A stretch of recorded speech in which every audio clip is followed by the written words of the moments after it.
எல்லாருக்கும் நமஸ்காரம். இன்னைக்கு தியான ஸ்லோகம், 2வது ஸ்லோகம். நம்ம எல்லாருக்கும் தெரிஞ்ச ஸ்லோகம். அது ஓரளவு எல்லாரும் சொல்ற ஸ்லோகம். ஆனாலும் அர்த்தம் தெரியுமான்றது எனக்கு தெரியல. சொல்றேன், ஸ்லோகத்தை கேட்டுக்குவோம். ஓம் நமோ பகவதே வாசுதேவாய. இது வாசுதேவனா பெருமாளை பிரார்த்தனை பண்றது. ஓம் நமோ பகவதே வாசுதேவாய், வாசுதேவனே அப்படின்னு பிரார்த்தனை பண்றது. இது இப்போ அவரோட உருவத்தை சொல்றது. இதுல பாதியில மாறுறது. அது நான் சொல்றேன் அந்த இடத்துல.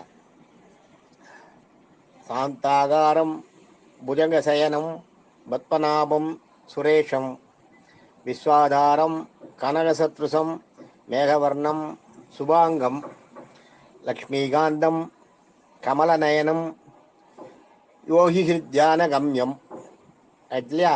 அப்புறம் வந்தே விஷ்ணு போபயகரம் சர்வலோகைகநாதம்ன்றது அவரோட அவர் செய்யறது, அவர் செய்யற வேலைகள், அவர் செய்யறது, நமக்கு என்ன செய்யறாருன்றதை பத்தி. இதுக்கு முன்னாடி சொன்னதெல்லாம் யோகி தியான கம்யம் வரைக்கும் அவரோட நிலை, அவர் எப்படி இருப்பார் என்னன்றது. அதுக்கப்புறம் இருக்கிறது நமக்கு செய்யறது. அதை நான் சொல்லும்போது சொல்றேன். நான் பாட்டு சொல்றேன், மறுபடியும் பார்த்துக்குவோம். சாந்தாகாரம் புஜங்க சயனம் பத்மநாபம் சுரேஷம் விஸ்வாதாரம் கனகசத்ருசம் வேகவர்ணம் சுபாங்கம் லக்ஷ்மிகாந்தம் கமலநயனம் யோகி தியானகம்யம் வந்தே விஷ்ணு பவபயஹரம் சர்வலோகைகநாதம். இப்படி சொல்லணும். நான் லயிச்சு சொல்லணும். இதை ரசிச்சு மனசை அதுல ஊன்றி லயிச்சு அந்த பெருமாளை மனசுல தியானம் பண்ணிட்டு பெருமாள் எப்படி இருப்பார்ன்றத மனசை கண் முன்னாடி கொண்டு வந்துட்டு சொல்லணும். இப்ப இந்த அர்த்தம் தெரிஞ்சதுன்னா நீங்க அதை சொல்லும் போது உங்களுக்கு அது தோணும். அந்த பெருமாள் கண் முன்னாடி வருவார் அந்த அலங்காரத்தோட. எப்படி சொல்லணும்னு கேட்டுங்க. சாந்தாகாரம் புஜங்க சயனம் பத்மநாபம் சுரேஷம் விஸ்வாதாரம் கனகசத்ருசம் மேகவர்ணம் சுபாங்கம் லக்ஷ்மிகாந்தம் கமலநயனம் யோகி தியானகம்யம் வந்தே விஷ்ணு பவபயகரம் சர்வலோகைகநாதம். அப்படி சொல்லணும். இது சொல்றதுலயே இந்த மாதிரி சொன்னாதான் உங்களுக்கு ஒரு ஈர்ப்பு ஏற்படும். நம்மளுக்கு அது மாதிரி இந்த ஸ்லோகத்தை தெரிஞ்சுட்டு இப்ப இதனோட அர்த்தத்தை தெரிஞ்சினால்னா இந்த ஸ்லோகத்தை நீங்க எல்லாரும் சாதாரணமா சொல்லுவா. ஓரளவு இது சில எல்லாருக்கும் தெரிஞ்சிருக்கும். இதை சொல்லும் போது அந்த அர்த்தம் வந்ததுன்னா அது என்னன்றது உங்களுக்கு மனசுல வரும். சாந்தாகாரம், சாந்தாகாரம்னா அமைதியானவர். சாந்தஸ்வரூபின்னு சொல்றோம் பாருங்க, அதுதான் சாந்தாகாரம்னா அமைதியானவர், சாந்தஸ்வரூபின்னு அர்த்தம். சாந்தாகாரம். புஜங்க சயனம், புஜம்னா கை, புஜங்க சயனம் கையை தலைக்கு வச்சு படுத்துட்டு இருப்பாராம். ஆதிசேஷன் மேல கையை தலைக்கு வச்சு பார்க்கடல்ல படுத்துட்டு இருக்காரு இல்லையா, அது புஜங்க சயனம். கையை தலைக்கு வச்சுட்டு ஒரு கையை நம்ம கையை தலைக்கு ஒரு கையை தலைக்கு வச்சுட்டு படுத்துட்டு பாருங்க சைட்ல, அது மாதிரி படுத்துட்டு பாராம். புஜங்க சயனம். பத்மநாபம், வயத்துல தாமரையை வச்சிருக்காராம்.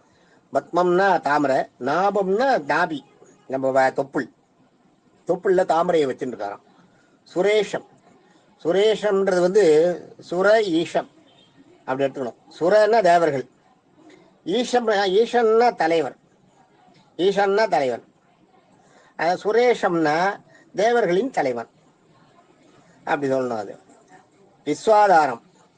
விஸ்வம்னா அண்டம், ஆதாரம் எல்லா உலகுகளுக்கும். விஸ்வம்னா அண்டம், உலகு, ஈரே அண்டம்ன்றோம் இல்லையா, அது மாதிரி அண்டங்களுக்கு ஆதாரமா இருக்கு. ஈரே உலகுக்கும் ஆதாரமானது விஸ்வ ஆதாரம், அண்டங்களுக்கு ஆதாரமானது. ககன சதுர்ஷம். ககனம்னா ஆகாயம், ககனம்னா விண்வெளி, ஸ்கை. சதுர்ஷம்னா வியாபிச்சிருக்கிறது, துர்ஷம்னா மறையிறது. சதுர்ஷம்னா துர்ஷம்னா ஒடுங்கி இருக்கிறது. துர்ஷம்னா நம்ம அப்படியே பதுங்கிட்டு உட்காந்துருக்கோம் இல்லையா, நடுநடுங்கி போய். அது சதுர்ஷம்னா எங்க பார்த்தாலும் நிமிர்ந்து வியாபிச்சு எல்லா இடத்துலையும் பரவி இருக்கிறது. அதான் சதுர்ஷம். ஆகாயம் முழுவதும் வியாபித்திருப்பவர்னு அர்த்தம் கனக சதுர்ஷம்னா. மேகவர்ணம். மேகத்தோட நேரம் கருப்பு இல்லையா, மேகவர்ணம், மேகத்தை மாதிரி கருப்பா இருக்கிறவராம் மேகவர்ணம். சுபாங்கம். சுபாங்கம்னா சுப அங்கம், அழகான அங்கங்களை உடையவர்னு அர்த்தம் ஒண்ணு. இன்னொன்னு சுப அங்கன்றது சுபங்கங்களை கொடுப்பவர், நமக்கு சுபங்களை கொடுப்பவர்னு ஒரு அர்த்தம்.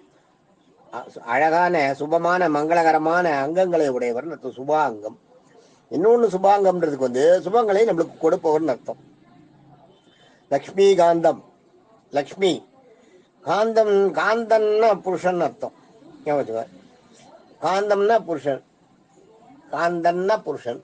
அதே மாதிரி காந்தம்னா ஈர்க்கிறது, அதுல இருந்து தான் நமக்கு காந்தம்ன்ற பேர் வந்து தமிழ்ல. தமிழ்ல இருக்க காந்தம்ன்ற பேர் வந்து தமிழ் பேர் கிடையாது, சான்ஸ்கிரிட் நேம். லக்ஷ்மி காந்தம். லக்ஷ்மியை வந்து கந்தம்னா ஸ்மெல்லு, வாசனை. காந்தம்னா ஈர்க்கிறது. லக்ஷ்மி காந்தம், லக்ஷ்மியை வந்து ஈர்த்தவரம். லக்ஷ்மி காந்தம், அதான் லக்ஷ்மியின் பதி, லக்ஷ்மியின் புருஷன், லக்ஷ்மியால் ஈர்க்கப்பட்டவர்.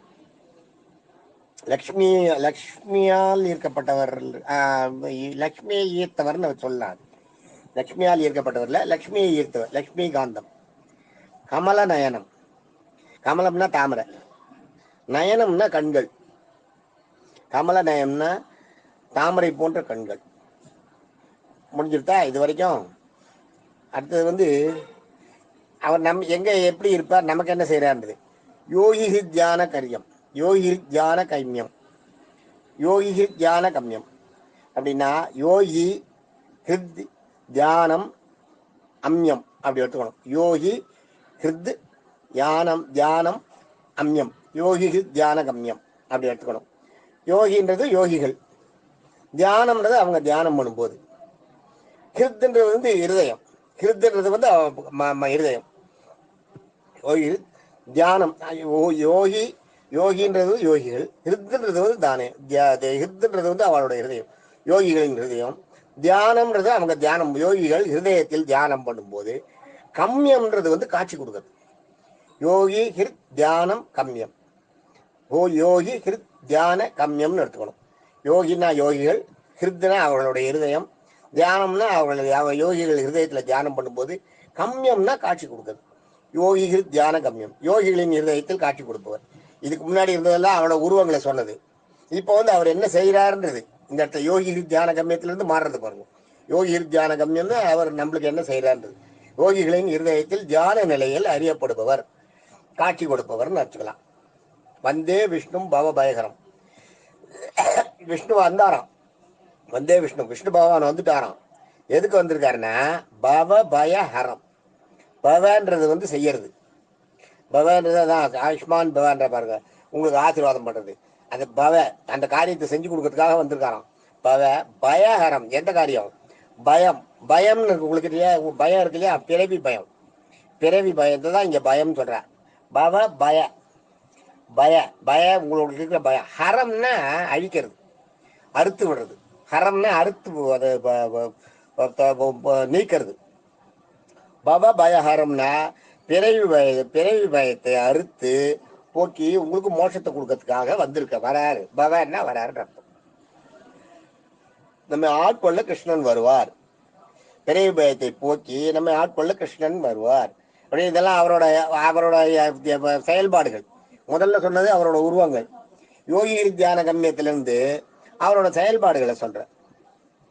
சர்வ லோகைக நாதம், அனைத்து உலகங்களிலும். நாதன்னா தலைவன் அர்த்தம். சர்வ லோகினான்னா அனைத்து உலகங்களையும் ஆள்பவன் திருவடிகளையும் வணங்குகிறேன் அப்படின்னு நம்ம இதுக்கு சொல்லணும். இதுக்கு வந்து நீங்க இது கொஞ்சம் பெருசு.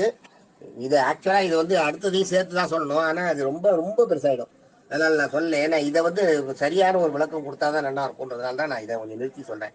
இல்லாட்டா அடுத்த ஸ்லோகத்தையும் சேர்த்து தான் இதை முடிக்கணும். அடுத்த ஸ்லோகம் நாளைக்கு பார்த்துக்கலாம், பரவாயில்ல. இருந்தாலும் இது உங்களுக்கு புரியறது இல்லையா, புரியணுன்றதுக்காக நான் இதை சொல்றேன்.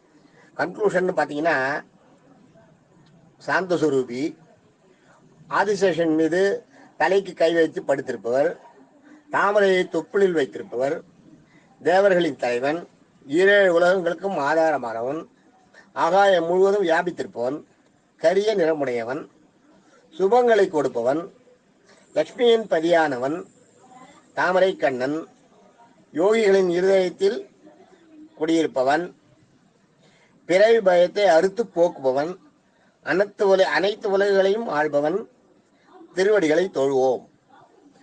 இதுதான் இதனோட கன்க்ளூஷன். இதுதான். தேங்க்யூ.